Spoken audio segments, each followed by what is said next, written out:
ಕವಿ ದತ್ತಾತ್ರೇಯ ರಾಮಚಂದ್ರ ಬೇಂದ್ರೆಯವರು. ಬೇಂದ್ರೆಯವರ ಹುಟ್ಟೂರು ಧಾರವಾಡ. ಅಂಬಿಕಾ ತಲೆಯ ದತ್ತ ಎಂಬ ನಾಮಾಂಕಿತದಿಂದ ಗರಿ, ಸಖಿ ಗೀತ, ನಾದಲೀಲೆ, ವಿನಯ, ಅರಳು ಮರಳು ಇತ್ಯಾದಿ ಕೃತಿಗಳನ್ನು ಬೇಂದ್ರೆ ನಾಡಿಗೆ ನೀಡಿದ್ದಾರೆ.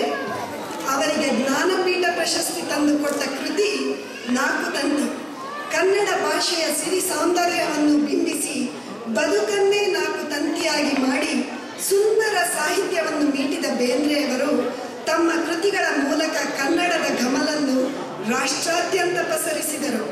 ಅವರ ಎಲ್ಲ ಕಾವ್ಯಗಳಲ್ಲೂ ಮತ್ತು ಬರಿಸುವ ಗತ್ತು, ಕನ್ನಡ ನುಡಿ ಮಾಧುರ್ಯವನ್ನು ಹೊರಹೊಮ್ಮಿಸುವ ಗಮ್ಮತ್ತನ್ನು ಕಾಣಬಹುದು.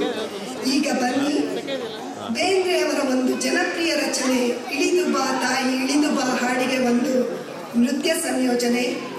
ಈ ಹಾಡಿನ ಹಿನ್ನೆಲೆ ಗಾಯಕರಾದ ಡಾಕ್ಟರ್ PV ಶ್ರೀನಿವಾಸ್ ರವರು ಇಂದು ನಮ್ಮೊಂದಿಗಿಲ್ಲ.